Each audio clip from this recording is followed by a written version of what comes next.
Όλοι μας θέλουμε να μας βλέπουν, να μας ακούν και να μας καταλαβαίνουν. Σε αυτή τη σειρά συναντάμε ανθρώπους που για διάφορους λόγους μπορεί να ένιωσαν παραμελημένοι ή παρεξηγημένοι. Σήμερα μιλάμε μαζί με τη Γαβριέλα. Γεια σου, Γαβριέλα. Γεια σας, καλώς ορίσατε. Εμείς ευχαριστούμε για τη φιλοξενία σπίτι σου.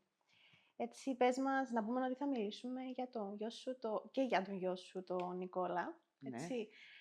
Πες μας, τι ασχολείσαι εσύ και πώς είναι μια συνηθισμένη μέρα σας, τι σας αρέσει να κάνετε. Παλιά έπαιρνα δουλειά, δούλευα σε ξενοδοχεία. Μμμ. Αλλά δυστυχώς αυτή τη στιγμή, επειδή είμαι μόνη μου, δεν έχω ούτε κοπέλα προς το παρόν και ο γιος μου αντιμετωπίζει κάποια προβλήματα υγείας και εγώ το ίδιο, αναγκάστηκα να σταματήσω προς το παρόν. Δεν μπορώ να δουλεύω, να εργάζομαι. Την ημέρα μου, εντάξει, ξυπνάω το πρωί, ετοιμάζω το γιο μου για το σχολείο, να τον ταΐζω, να τον αλλάξω, να τον ξέρεις, Μμμ. τι κάνουμε καθημερινά. Μετά έρχομαι δουλειές, αφού δεν πάω δουλειά, δουλειές σπίτι. Μετά το μεσημέρι πάω ξανά, πιάνω το γιο μου από το σχολείο, έρχομαι σπίτι και η υπόλοιπη μέρα είναι Μμμ. ασχολούμαι παραπάνω με το γιο μου. Μμμ. Ο Νικόλας, τι ακριβώς είναι η ασθένειά του? Ο Νικόλας έχει εγκεφαλική παράλυση σπαστική δυστονική τετραπληγία, Μμμ. δηλαδή δεν βλέπει, δεν μιλά, δεν περπατά. Δεν μπορεί να κάνει απολύτως τίποτα μόνος του. Εξαρτάται 100% από μένα και 24 ώρες το 24ωρο. Μμμ. Τον Νικόλα τι του αρέσει να κάνει, έτσι, τα σχολείες του? Εντάξει, τον Νικόλα, επειδή λόγω του ότι δεν βλέπει κιόλας, μπορείς να κάνεις και πολλά πράγματα μαζί του, αλλά αρέσκει του πολλά η μουσική. Μμμ. Βόλτες, πάει σε ειδικό σχολείο απλά για τις θεραπείες του. Και έτσι, λίγη απασχόληση, παίρνουν καλά τα μωρά εκεί, παίζουν, ο καθένας βασικά ξέρεις ό,τι μπορεί. Μμμ. Ξέρουν το κάθε μωρό με τι μπορεί να παίζει και πώς μπορεί να παίζει να περάσει η μέρα του ευχάριστα. Παραπάνω αυτά, επειδή δεν μπορεί και πολλά πράγματα, ας πούμε, και ούτε εσύ δεν μπορείς πολλά πράγματα να το κάνεις. Μμμ. Γι' αυτό. Σαν χαρακτήρες, πώς θα περιεγράφεις τον εαυτό σου με 3 λέξεις και τον Νικόλα με 3 λέξεις? Νικόλας, να ξεκινήσουμε με τον Νικόλα. Μμ. Πολλά χαρούμενο μωρό. Γελαστός.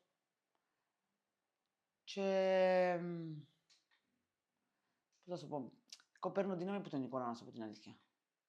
Δυνατός. Μμμ. Πέρασε πάρα πολλά και όμως είναι δυνατός. Και μπορώ να σου πω το ίδιο είμαι και εγώ. Έχουμε το ίδιο χαρακτήρα. Μμ. Έχετε νιώσει ποτέ αποκλεισμένοι από την κοινωνία ή παραμελημένοι? Ναι.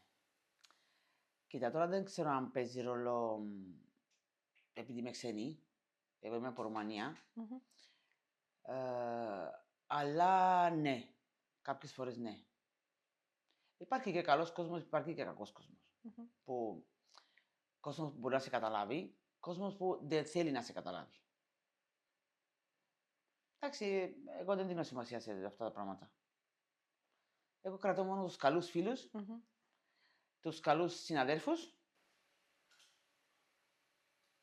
και τους άλλους απλά με την σημασία, δεν υπάρχει λόγο να ασχολείσαι. Υπάρχει κάποια στιγμή που θυμάσαι ως παράδειγμα που να νιώσεις ότι έτσι έμεινε στο μυαλό σου? Να σου πω, μια φορά συγκεκριμένα είχα μια κοπέλα από Βιετνάμ που Μμμ. βοήθησε με το γιο μου, με σχήμα μαζί. Και τον έπαιρνε κάθε μέρα στο πάρκο. Η μέρα εμένα ήρθε κλαμμένη. Δεν ήξερα γιατί. Και μου λέει, πήρα τον Νικόλα στο πάρκο και στον δρόμο ένα σπίτι, μια γιαγιά, επειδή ο γιος μου βγάλει κραυκές, αλλά οι κραυκές είναι από χαρά. Μμ. Ναι. Κατάλαβες, όταν ακούει μωρά και όλα αυτά, κάνει τρελή χαρά.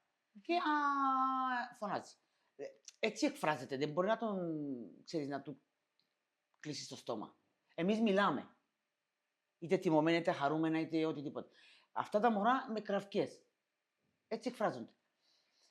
Και της απαγόρευσε να ξαναπεράσει από εκεί.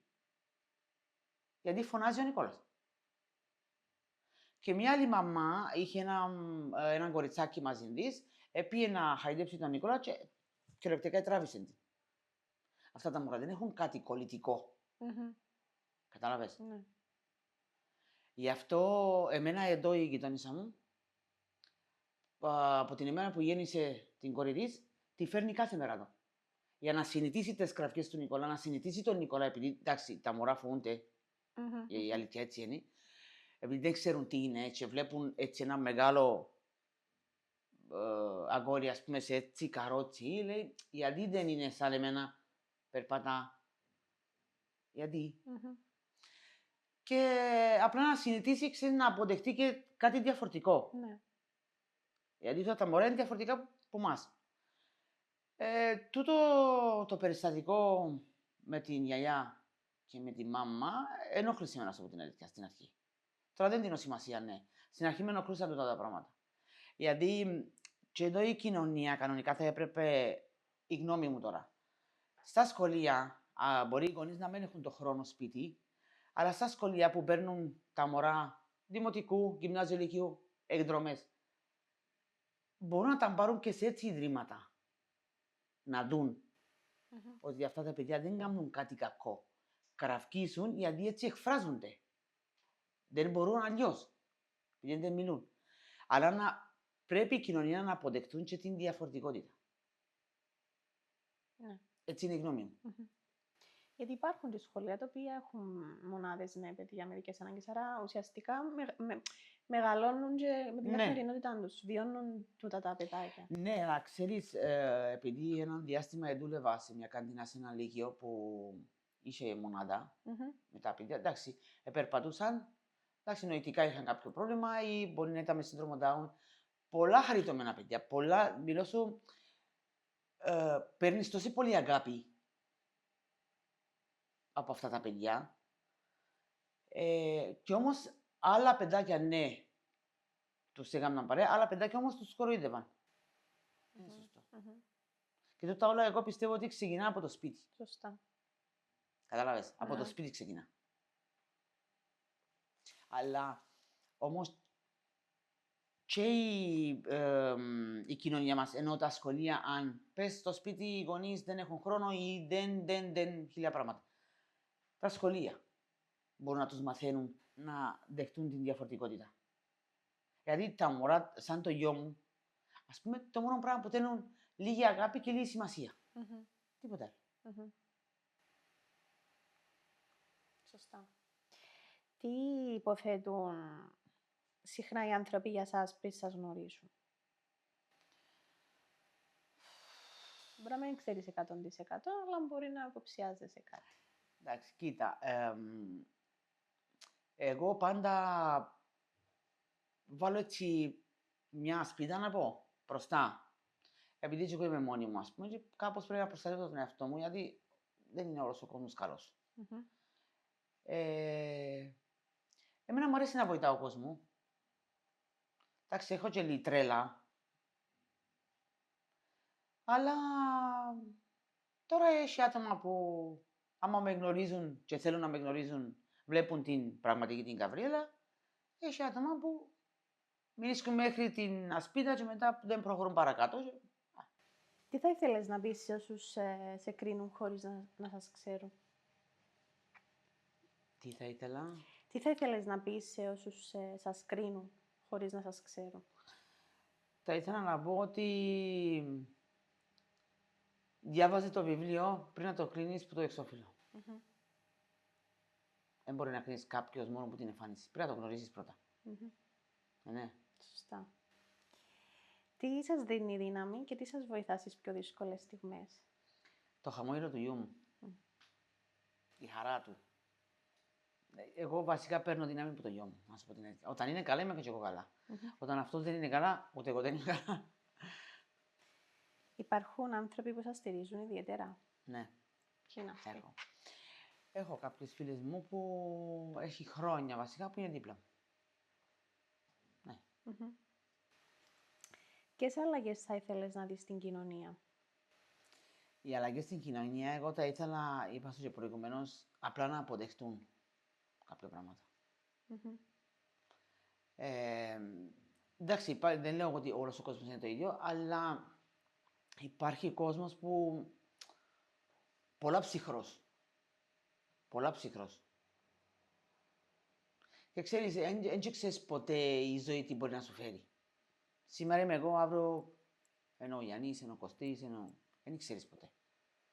Και εξάλλου δεν σου κοστίζει τίποτε να είσαι ευγενικός ή να είσαι καλός με κάποιον διαφορετικό. Εγώ έτσι πιστεύω. Είναι εύκολη η μετακίνησή σας στην πόλη? Κοίτα, εδώ υπάρχει τεράστιο πρόβλημα. Ναι. Γιατί τις περισσότερες φορές που, ας πούμε, ο Νικόλας μου αρέσει να τον πάρω στον τζάμπο, το σκλαβενίτη. Εντάξει, τώρα δυσκολεύομαι γιατί δεν έχω κοπέλα και δεν μπορώ να κρατώ και το καρότσι του σούπερ μάρκετ και την καρέκλα του Νικόλα που είναι αρκετά ψηλή και πλατή και αυτά. Πολλές φορές δεν βρίσκεις πάρκινγκ. Γιατί πολλές φορές παίρνουν και τα πάρκινγκ των αναπήρων γιατί είναι πιο κοντά στην είσοδο. Να σου πω ένα περιστατικό. Μια άλλη μέρα, έχει χρόνια τώρα η κουβέντα. Πήγα στο νοσοκομείο με το μωρό και πάρκαρα πάνω που το roundabout, που είναι τα εξωτερικά ιατρία.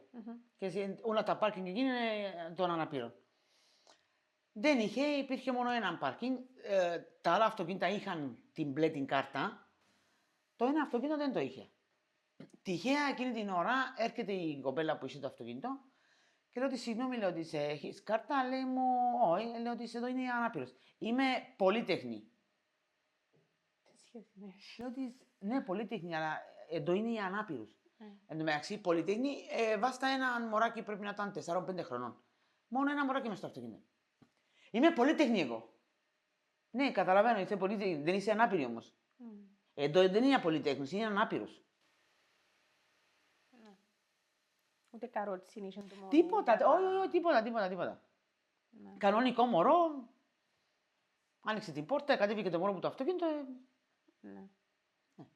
Και το άλλο πάλι μια άλλη μέρα, αλλά δεν πρόλαβα να της πω τίποτα. Νοσοκόμα. Να παρκάρει στους ανάμεινους, έμπαινε της βάριας της και έγινε το τζάμιο στην ώρα που σχολάσει. Γενικά δεν υπάρχει ενσυναίσθηση νομίζω με τον κόσμο. Έχει κόσμο που ναι, αλλά έχει κόσμο που δεν σέβονται τα πράγματα. Όχι, δεν σέβονται. Και ούτε θέλουν να αποδεχτούν αυτά τα παιδιά. Υπάρχουν πρόβλημα. Όποιος έχει αυτά τα παιδιά έχουν πρόβλημα. Όχι. Και έχει που δεν σε κάνουν παρέα γιατί δεν μπορείς να βγεις έξω όποτε θέλουν. Δεν μπορείς να πάει σε καφέ όποτε θέλουν γιατί. Κατάλαβες. Υπάρχουν κάποιοι σαν εμένα με το γιο μου. Ο γιος μου τώρα με την γαστροστομία ανά 3 ώρες τον κάλαν του. Όπως τα βρεφούτια. Εκείνες τις ώρες δεν μπορώ να κάνω κάτι άλλο. Πρέπει να ασχολούμαι με το μωρό. Μιας και ο 3-10 να έρθεις, δεν μπορώ. Μην σκούσου έτσι μετρημένα πας στα δάχτυλα οι φίλες και οι φίλοι που πραγματικά νοιάζονται. Μπράβο. Ναι. Μόνο. Αν μπορούσες να δώσεις μια συμβουλή σε κάποιον που αυτή τη στιγμή ίσως νιώθει αποκλεισμένος, τι θα του έλεγες? Θα του έλεγα πρώτα να μην δίνει σημασία σε κανένα. Υπάρχουν και καλοί άνθρωποι έξω. Και αν δεν μπορούν να τους καταλάβουν, η μοναξιά δεν είναι και τόσο άσχημη, να σου πω την αλήθεια. Καθόλου. Παρά να στεναχωριέσαι, γιατί ο καθένας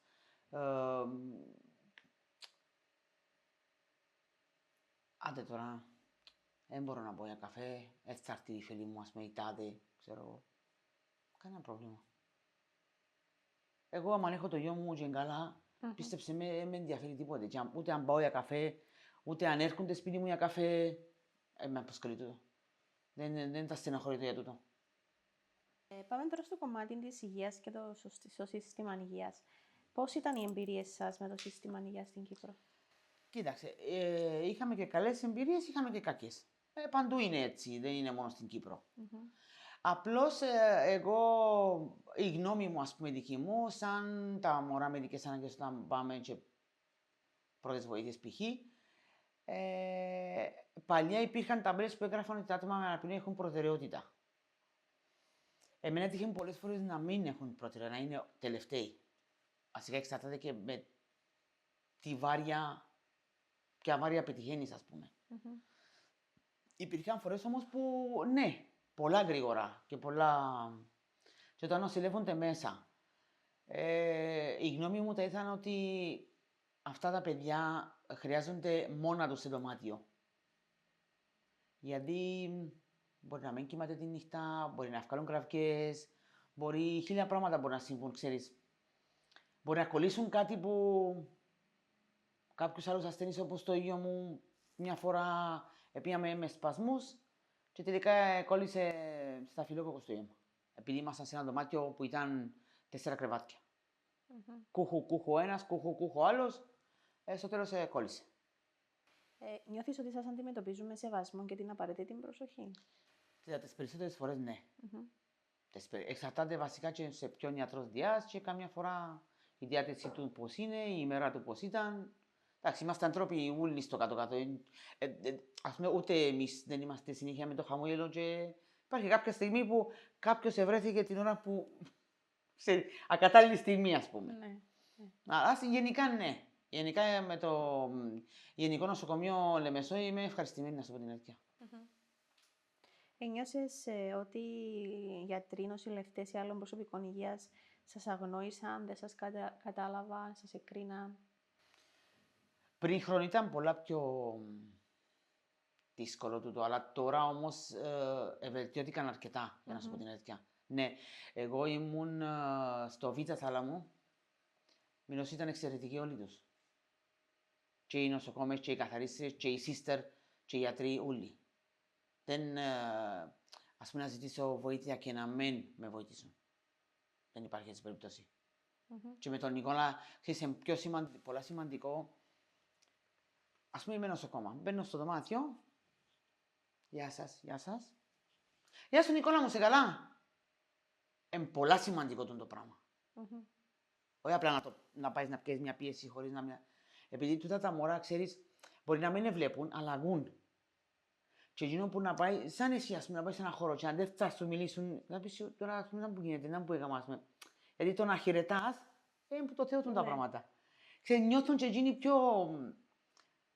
Μάνα μου και ήρθε η π.χ. ας πούμε, Νικόλα μου, ήρθε η Μαρίνα να σε δει τώρα, με φοβάσαι, να πιέει λίγο πίεση, είναι το φουσκώτο, έτσι το λέω εγώ. Είναι το φουσκώτο τώρα να φουσκώσει πριν φάτε το πιεσόμετρο.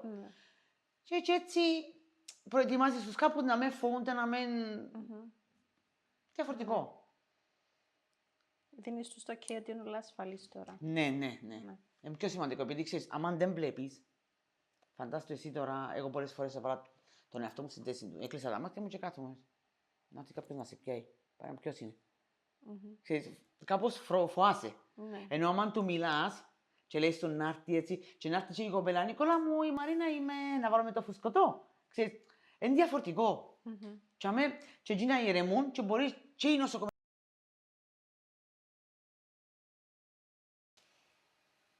Ελαμβάνονται πραγματικά υπόψη όλες οι ανάγκες του Νικόλα, σωματικές, ψυχικές, κοινωνικές, Ναι.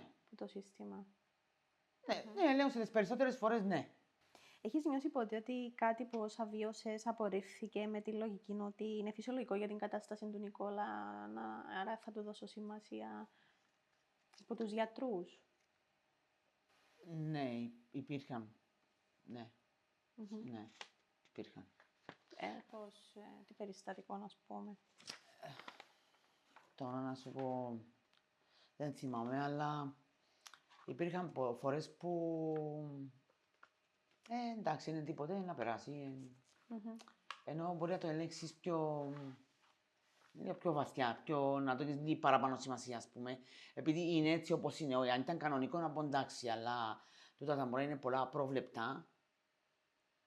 Δηλαδή, τώρα είναι καλά και μπορεί σε 5 λεπτά να είναι χάλια.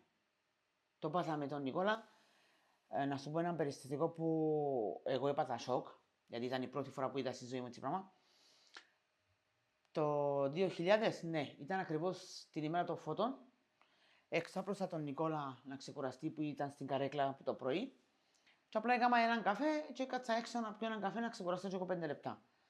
Και όταν μπήκα μέσα και πήγα να βάλω το φεγγιάνι μου στην κουζίνα, είδα τον Νικόλα σπασμούς, αλλά δεν ήξερα έτσι είδος σπασμοί που έκαμε, να βγάλει κάτι κίτρινο-πράσινο, να γυρίζουν τα μάτια του, ήταν παρολίγο να το χάσω. Φώναξα τον γείτονα μου και ήρθε. Γι' αυτό τότε ήρθε η άμπουλα, η τηλεφώνησε άμπουλα, ήρθε, πιάσαμε το πήγαμε νοσοκομείο, πολλά γρήγορα ήρθε, δεν έχω παράπονο ας πούμε. Και πιάσαμε τηλέφωνο την νευρόλογο του, τα κατάλληλα φάρμακα. Πέρσι όμως έγινε και περιστατικό που είπα της γιατρός για τα φάρμακα του και δεν το ψάξει λίγο περισσότερο. Αυτά τα φάρμακα, να σου πω, εγώ μίλησα με τον νευρολόγο το έξω και σιγά σιγά μειώσαμε τα ώσπου τα εύκολα, γιατί αν δεν τα εύκολα μπορούσε να συμβεί κάτι το τραγικό. Πρέπει να, αν δώσεις τα φάρμακα σε έτσι άτομα, πρέπει να κοιτάξεις λίγο τις παρενέργειες. Επειδή τα μωρά μας που είναι έτσι, ο οργανισμός τους είναι πολλά δυνατός, δεν είναι όπως το δικό μας. Και μπορεί να μην αντέχουν. Απλά παραπάνω προσοχή. Αλλά εγώ γενικά να σου πω με τους γιατρούς είμαι πολλά ευχαριστημένη. Πολλά ευχαριστημένη. Εγώ τον Νικόλα μου ακόμα τον παίρνω παιδίατρο για να καταλάβεις. Ο Γιασουνίδης αν τον έχεις ακουστά. Ο Μιχάλης στη Λιλιακτίδα, τα μέσα στη Μακεδονία. Το ξέρει τον Νικόλα, ήταν ο Νικόλας μου 7 χρονών. Τώρα είναι 28. 21 χρόνια που έχει τον Νικόλα. Και δεν τον φεύγω να πω σε παθολόγο. Γιατί είμαι ευχαριστημένη. Γιατί ξέρει. Ας πούμε, τον παίρνω με πυρετό, ξέρει τι να του δώσει, ξέρει τι να του κάνει και να είναι εντάξει. Όχι, έχουμε. Τώρα εσάς τα πράγματα. Το πρωί που είναι στο κέντρο απασχόλησης, είπετε μου πριν, έχει εργοθεραπευτές. Ναι, έχει λογοθεραπεία, εργοθεραπεία, μουσικοθεραπεία, φυσιοθεραπεία. Και μπορεί ας πούμε να εντοπίσουν κάτι στον Νικόλα και αμέσως να σας παραπέμψουν σε γιατρό. Ναι, υπάρχουν νοσοκόμα. Υπάρχει νοσοκόμα. Και να έρθει νοσοκόμα να τον δει και μετά παίρνουν φυσικά τη μαμά τηλέφωνο αμέσως. Αν χρειαστεί, αν είναι κάτι επίγον, ας πούμε, και αν χρειαστεί να πιέει η άμπουλα, να πιέει, επειδή δώσαμε την συγκατάθεσή μας για αυτό το πράγμα. Τουλάχιστον ώσπου να πάμε εμείς, να πάει η άμπουλα, γιατί δεν ξέρεις ποτέ. Όταν έμαθες για την πάθηση του Νικόλα, σου εξηγήθηκαν όλα με σαφήνεια, η επικοινωνία μεταξύ με τους γιατρούς, στο τι ακριβώς έχει, να σου τα εξηγήσουν Όχι. Να σου πω, εμένα έγινε και λάθος με τον Νικόλα στο Μακάριο, με το οξυγόνο στην θερμοκηπίδα. Και εμένα δεν μου είπαν τίποτα. Απλώς, εντάξει, πήγαινα με. Ο Νικόλας συνήθηκε εξαμηνήτικο, 29 εβδομάδων. Δεν μου είπαν κάτι, απλά έπαιρνα τον Νικόλα έλεγχο και μεγαλώνοντας βλέπω ότι σαν ένα μωρό, ας πούμε, δεν έκαμνε έτσι να πιάσει. Τώρα λέω εγώ, τι γίνεται, ας πούμε, πρέπει να το βάλω εγώ στο χέρι να πιάσει. Αλλιώς δεν έπιανε.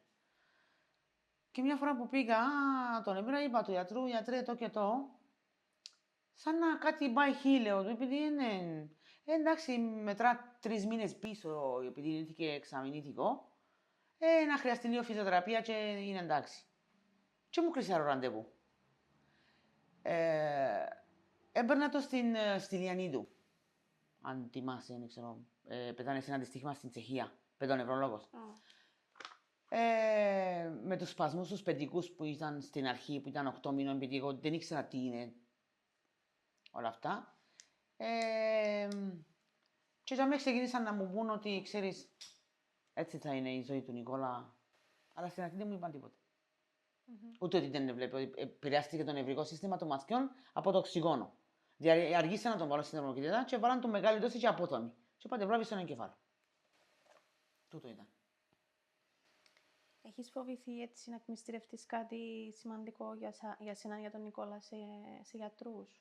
Με τη λογική ότι μπορεί να με κρίνουν, ας πούμε. Όχι, να σου πω, όποιος θέλει να με κρίνει δεν ασχολούμαι με τούτα. Επειδή δεν έρχεται κανείς να σε χτυπήσει την πόρτα να σε ρωτήσει θες βοήθεια. Όχι. Και εγώ πιστεύω ότι το καλύτερο είναι να μιλάς ανοιχτά, ότι σκέφτεσαι οτιδήποτε με τους γιατρούς για να μπορούν να σε βοηθήσουν. Γιατί αν κρατάς κάτι για σένα νομίζοντας ότι θα σε κρίνουν ή δεν είσαι καλή μαμά ή ξέρω εγώ, τότε είναι αλήθεια. Εγώ με το σχολείο του Νικόλα που είμαστε τώρα, όπως το προηγούμενο, ο Νικόλας πήγαινε στο Ερυθρό Σταυρό. Για 16 ολόκληρα χρόνια. Έχουμε επικοινωνία. Δηλαδή, αν θα μου πει η διευθύντρια, είδα αυτό και αυτό στον Νικόλα, πάρ' το λίγο στο Ιασονίδη να δούμε. Ή πάρ' τον, κλείσε έναν ορθοπαιδικό ή κλείσε έναν νευρολόγο ή κάτι. Εγώ κλείνω αμέσως και παίρνω τον. Και ας μην είναι τίποτα. Μια βόλτα είναι με το αυτοκίνητο. Αλλά να ξέρω ότι είναι OK, ότι ευκήκα από την έννοια. Και ό,τι σκέφτομαι και ό,τι νομίζω ότι μπορεί να είναι αυτά, λέω τα. Μόνο ο Θεός μπορεί να μας κρίνει.